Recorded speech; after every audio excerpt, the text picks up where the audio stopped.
Today you join me down here on the banks of 𝘃𝗵𝗀𝗀𝗀 pools once again. We're meeting up with Simon Pomeroy, the owner of Pallatrax, where this time we're going to be talking a bit more in depth about bait. So Simon, thank you again for having me down here at 𝘃𝗵𝗀𝗀𝗀 pools, and hopefully once again I'll catch some more fish later on, but first we've got to get some filming done. It seems that every time I come down the weather's pretty grotty. Is this a local thing? It's been gorgeous until you turned up again. So no, it's been a miserable summer so far, but fishing weather this is, come on, be positive. Let's get this done then, get the rods out. So we'll talk a bit more about Bait Company. Obviously everyone knows you through your grips and the stones, but something that a lot of people may not know is you've actually got your own bait company as well. So where did that come about?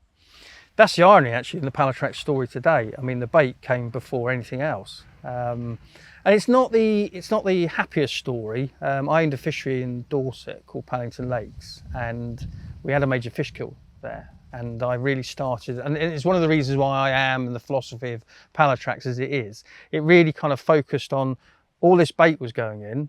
You know, that's why we didn't know what it was made of, where it come from, was it good for the fish and things like that.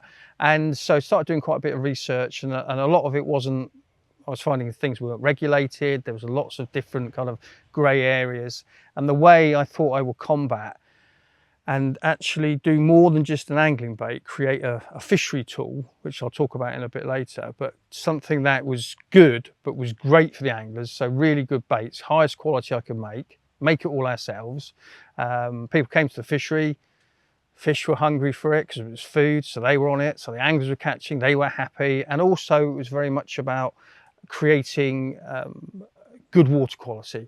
So what passed through the fish, or when their baits broke down, they actually weren't harmful in any way. So it's very much a bit of a twin-pronged attack, where it's a fishery management tool foremost, but also the angler then benefits by it being what it is. So you got into it through, as you said, from a fairly negative point of the view of the fish kill, but how did you then learn what was going to be good for the fish? How did you learn the trade? Again, it's a grey area, massive grey area. You know, we're talking 25 years ago now, and it still is probably a much grey area when I look at it. But I actually sat back and said, who can I go to? Who can I really talk to about what is good for a fish and what is good for a fishery, water quality? And to be quite honest, the fish farmers are the people I went to. And I learned so much about fish biology, started, you know, even bringing fish on myself. And understanding what they needed in their diet, what they wanted to have in their diet, not what we wanted them to, if that makes sense. So it was very much focused on going to people who were right at the top of their game and really focused on healthy weight gain. And one of the other things was, I was again reiterating, whatever passes through the fish, I want it still to be a healthy food source to some degree for bacteria and things like that. So it was very much about putting it all in one package. And I honestly don't think anybody else has done it, and sometimes I do question why, because the first point of fish safety to me is making sure that we look after their water quality in the home they live within. So is this why you referred to your bait as more of a fishery management tool than an angler's bait? Very much so. I wanted to design baits that worked in harmony for both the angler, so like I said, giving them the highest quality I can make. And also the fact is that if you came to my fishery, you were going to help me together, because we want bigger fish, we want healthier fish to fight and all those kind of things. So you were going to help me by using these baits that were just incredibly good value. The fish were on them. We were all pre-baiting for each other, which was brilliant as well. And that's been the story. So it works very much for me as a fishery owner, but also, you know, it's not default, because it's by design, but excellent quality baits catch more fish. There's no denying that baits from all different manufacturers and companies do catch fish still. You can't deny that, but you called me out earlier and what do I know what goes into my bait, and the honest answer is no, and that's probably the same with a lot of people. So why do you think it's so important that we should understand what's in our bait? I think it's two reasons. I'll take the first, which might not necessarily be something that people would highlight. Probably if they had the knowledge they would, is whatever your bait is, because it's all about the ingredients, but whatever it is and it goes into water in copious amounts, it's going to have some reaction. That's just a fact. So if we're putting fish safety and water quality right at the top, that's one reason we need to know what goes into bait. Are we actually not harming the environment with fishing? Because like you rightly say, fish will pick up all kinds of stuff. I've caught loads of fish on flavour cork balls, things like that. So it doesn't necessarily have to be a food item, it can be a lure item to catch a fish. So then on the other side of the coin is, do we want to go and fish with total confidence? Do we want to know, yes, we've got all these other areas of angling, we've got to apply watercraft, etc. But do we want to know that the bit on the end is something that they're attracted to, that they will pick up? Because they're obviously not eating it, because on a hair, you know, it's all wrapped around a hook or whatever. But if they're picking it up and it's signalling all those things that are genuine food source, and that's what I think where we kind of prove the point, the amount of fish we're catching time and time again, because they're on the baits. You know, not just at this fishery, if you look at all the other fisheries like 𝘃𝗶𝗱𝗲 being a prime example in France, you know, if you give fish something that they need in their diet and they actually want, you're likely to catch more. So it's kind of like I say, there's a fish safety element, water quality element, and as an angler, I want to have total confidence I've got a selection of bait that's going to help me catch more fish through the food content of it and the actual design of it. Like I say, it's all about the ingredients. Now, what's the importance then with species-specific products? Because we're talking very heavily about carp. Does this transfer over to other species? And can you use things like trout pellets, is often used in carp fishing? What's your opinions on that?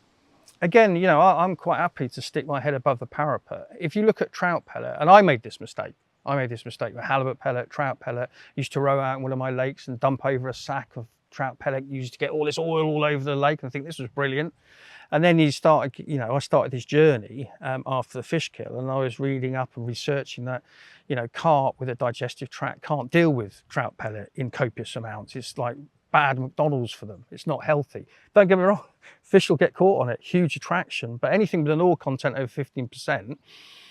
And I think the thing that really gives the clue is it's actually called trout pellet. So it's been designed for trout. It's like saying I'm going to feed a pig sheep pellet, you know, just because it's got 4 hoofs kind of thing. And that's what, so I really started drilling down again into the ingredients.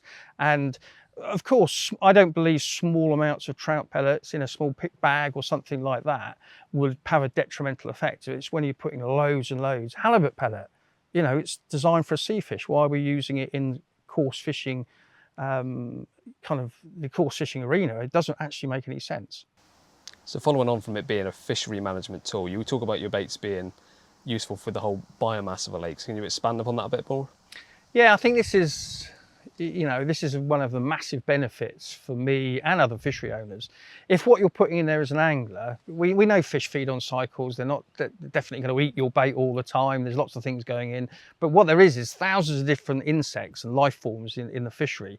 So if those baits are breaking down and they've got a content which is beneficial for the invertebrate life, etc., you're almost like these baits are helping you to fertilize the biomass. So if you've got healthier invertebrate life, fatter invertebrate life, that's something better for the fish to feed on as well as a natural food source. We'll never as anglers, whatever we think, we'll never beat the nutritional and protein and the want of naturals. So if we can also feed them, so it's also something that's happening in the background.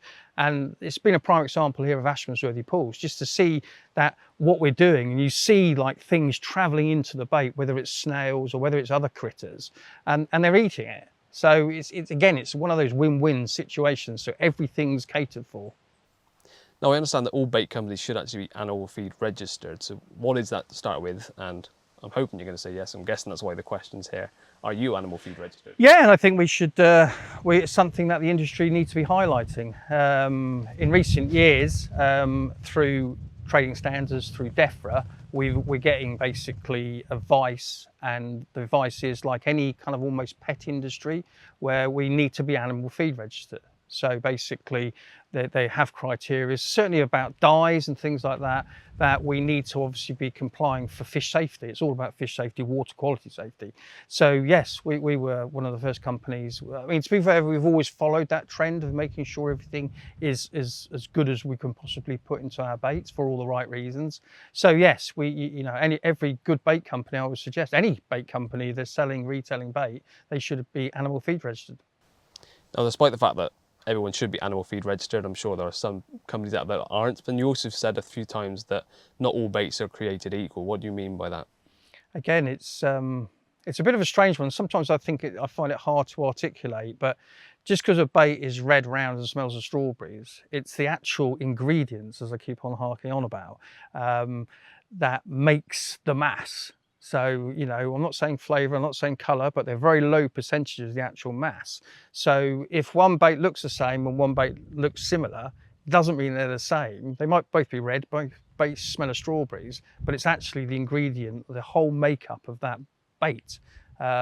So just because it smells the same and looks the same, it doesn't mean it is the same, because it's all about what's inside, what it's made of.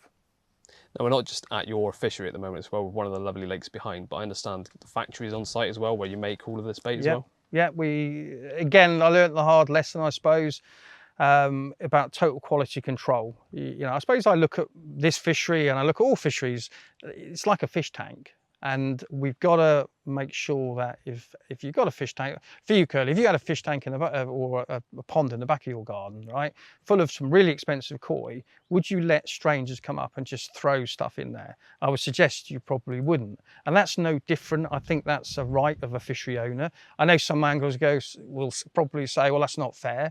But if we didn't look after the fish and the water quality, we wouldn't have the fisheries. So there is that kind of, you know, that ideal behind it all. So obviously to keep that total quality control, and also I love making bait. I think it's really quite cool to create something that you then catch fish, and other people are going all over the country or abroad catching fish. You know, what we're doing in France or Canada or Holland, I get a sense of satisfaction. I prefer people catching on the gear than me catching on it, in all honesty. So yeah, everything, I created what I call my super kitchen, because I want it to have a standard of cleanliness and everything right up. Yeah, I suffer from OCD, so that helps as well. But the fact is, if we're going to put stuff into the water systems, we need it to be the best, and also the manufacturing process to be the best. And I need to take it from making it from scratch. Everything's made from scratch, taking it through the whole process, and knowing that when it leaves here, not only can anglers be really confident in it, but also I'm confident it's helping in the general environment, as we've mentioned, around the fish and management tool aspects. So going back to the actual bait quality, what makes a bait poor, or what makes a poor quality bait?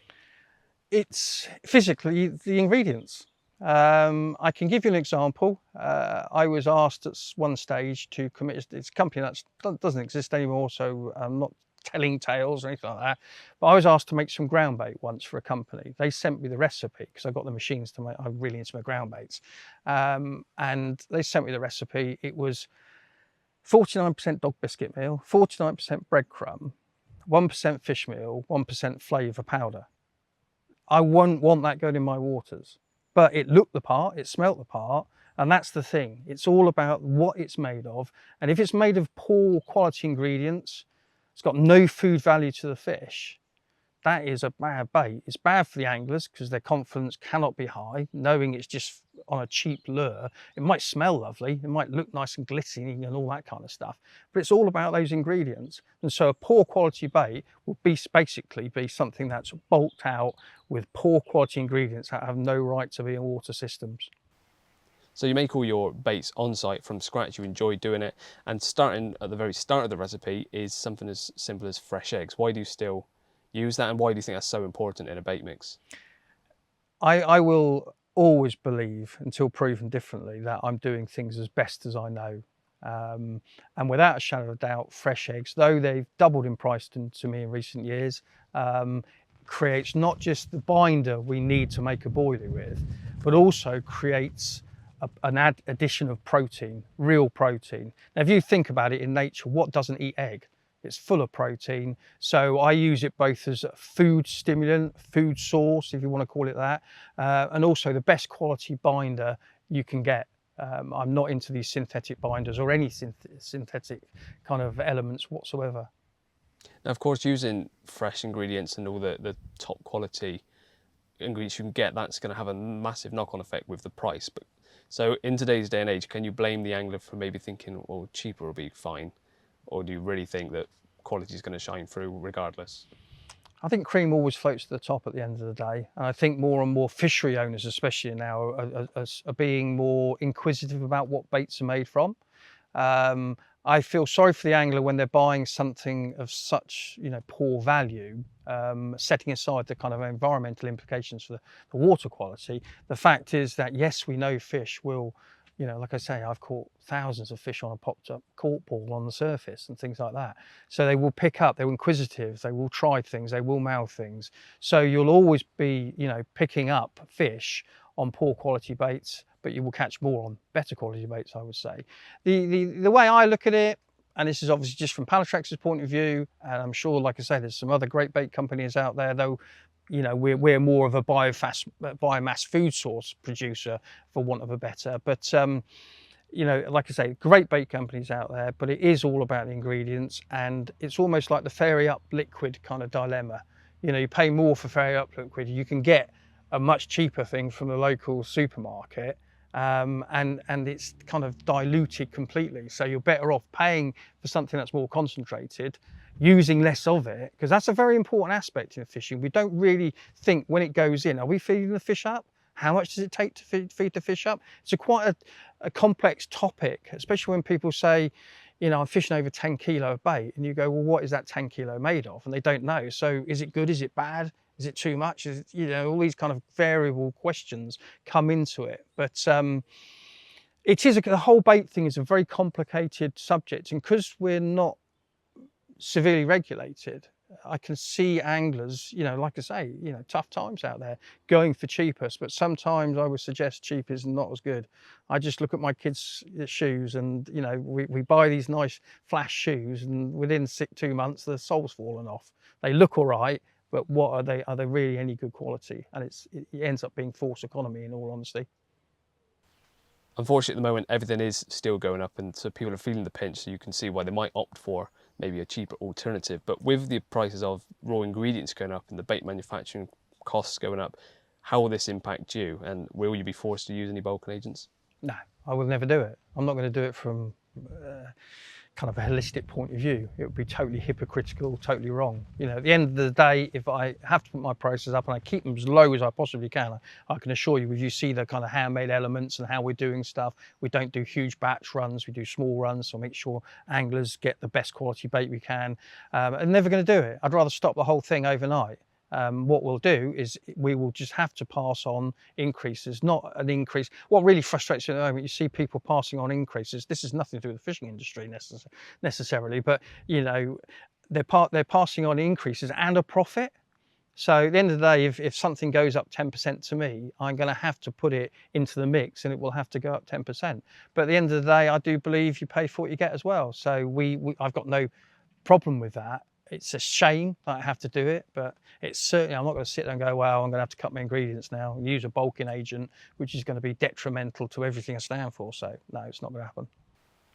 Now, there's a common belief that freezer baits are always going to be better than shelf lives. Is that true? No. And again, just reiterating, it's all about the ingredients. If a shelf life bait has great ingredient profile, does, high nutrition, all the benefits we're talking about, what bait should do for both angler and the environment. But just because, I see this lots of times where people say, all shelf life baits are banned, freezer baits only. But what if the freezer bait is made of poor ingredients? What if it's just a shelf life bait that's been frozen? So again, just because it's cold does not give it a badge of saying this is a good quality bait. Far from it. It's about the ingredients yet again. So shelf life or freezer baits aside, some baits last longer than others, and others just seem to blow is the term that's used. Why do some baits last and others come and then go very quickly? I'm convinced, absolutely convinced, and this is through fishery ownership more than my own angling, is it goes in the water. I've seen it before. It goes into the water, people start catching fish on it, and then it starts to tail off very quickly. And the only reason I believe is because it's not food. And they very quickly realise fish, if it's not a food source, they're not going to eat it.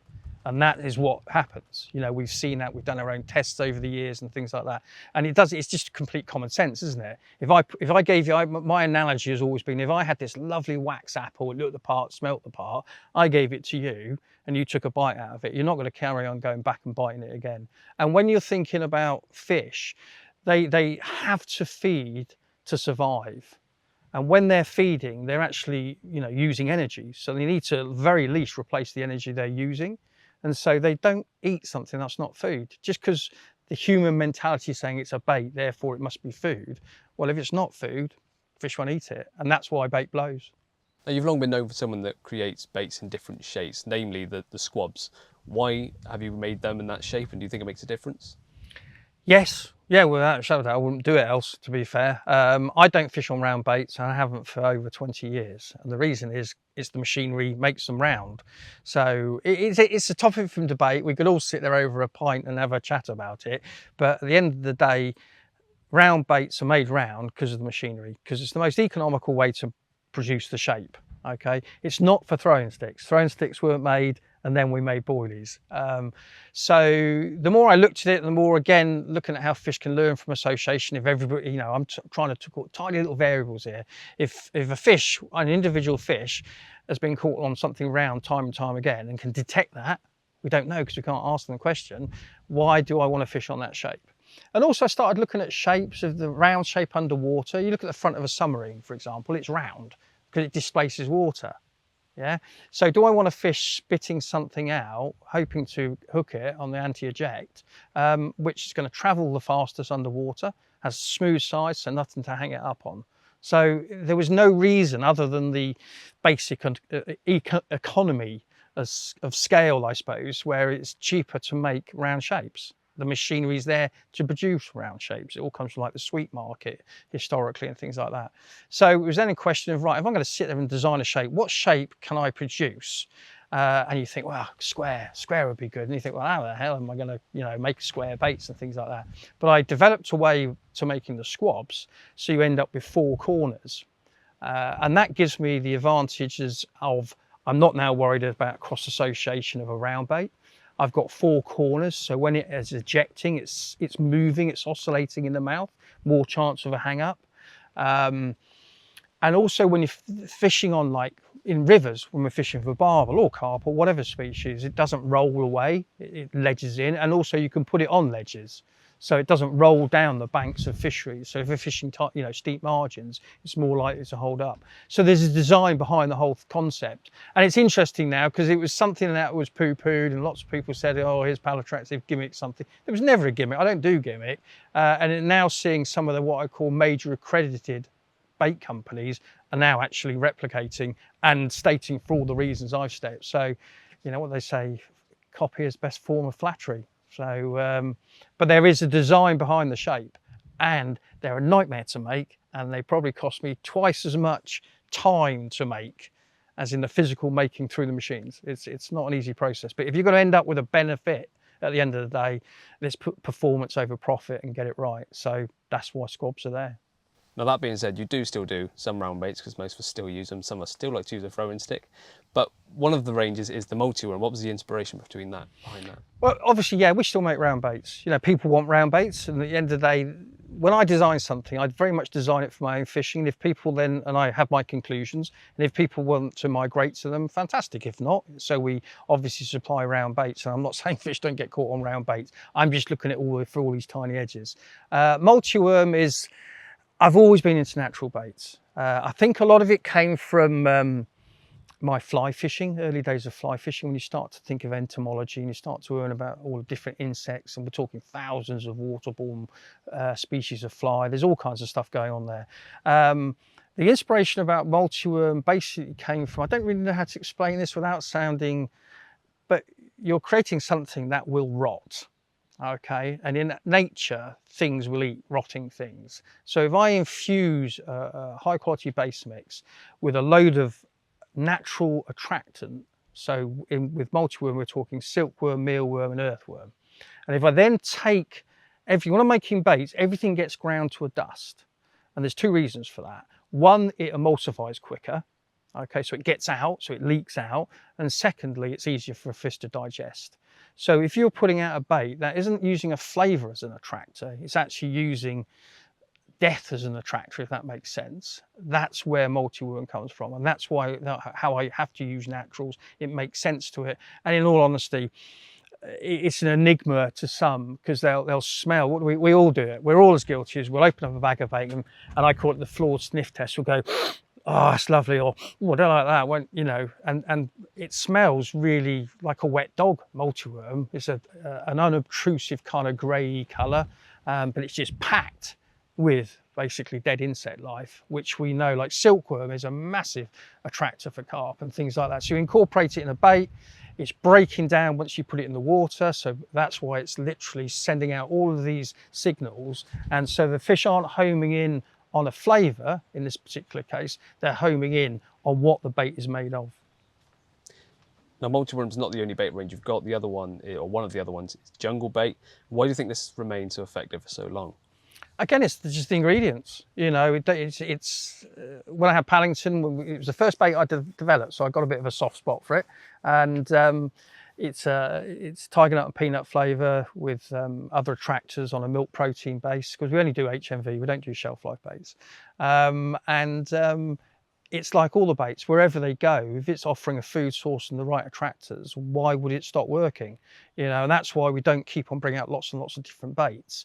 Why? You know, we've got crave, we've got multiworm, we've got jungle. I'm working on several at the moment. As we've grown, it allows me to expand the bait range, not just for the sake of bringing out another bait. I'm not interested in doing that. I want to bring out something else. And there's several things I'm mucking around going forward, which are all designed to give us more edges, but designed to stay at that high quality. So you've kind of touched upon it there, but what does the future hold for Pallatrax Baits? Pallatrax generally, it's growing massively. And I do generally thank everybody that supports the brand, because it's been a fantastic, you know, people who are involved with the brand, or the team members, or just the general anglers who are supporting us. Where we'll go now, and we've got a blank canvas. We're a multi-species company. You know, I like catfish, I like match fishing, I like sea fishing. There's all kinds of things we can do going forward. With baits, I think, like I say, I don't think you can almost run out of ideas when you're really looking at it from the natural element, combinations of different things, you know, like maggots or worms, or you can go on. And because we're, you know, we've got the sources where we can bring in things like gamma shrimp. I'm a massive fan of gamma shrimp, and I'm mucking around with that at the moment. So there's lots of things we're doing. I'm not saying that I wouldn't do more flavour baits, because flavours, without a shadow of work. So one day we'll do a film and I'll show you when I'm fly fishing with a cork, and it's a flavoured piece of cork, and how fish will move through 50 chummy mixers and nail that piece of cork. And that's because it's just sensing the flavour through its olfactory system. So it's a blank canvas. It's exciting. You know, there's things I want to do, you know, whether it's barbel fishing or even whether it's sea fishing. Some of the stuff I've got on the pipeline, sea fishing is quite cool as well. But with carp, we're just going to keep to that level, high food source, and amalgamate different naturals is a massive thing. And also amalgamate naturals with flavours. And all our flavours, we blend them here, so they're what we want. We've got a great facility here at 𝘃𝗵𝗶𝗀 Pools now. Having our own fishery to test baits on is a massive advantage as well. So yeah, it's just exciting. I'm buzzing, and everybody around us is buzzing that we're growing. What we're doing with you guys is putting the story out more, so at least people can, you know, they can judge, they can be more judgmental about the conclusions. They don't have to agree with me, of course, but, you know, I've got no hidden agenda. We're totally transparent. We're doing it, and it's all come always full circle. It started, unfortunately, with a fish kill, and we're doing what we're doing now, where we've never, ever sold our soul to Satan throughout that journey. We never will. We'll just keep on innovating, developing, and hopefully anglers will keep on gravitating towards us. Lovely. Well, thank you very much again for your time talking through bait. I'm sure there's lots more you've got ticking away in your head that you could have said, but I think you've got a few extra bags of multiworms somewhere, so we can get some rods out as well. Oh, I'm sure we can squirrel a couple of baits out for you and your colleague here, Joe, and you get fishing now. We're finishing this filming, so you've caught on it before. I'm sure you'll catch on it again.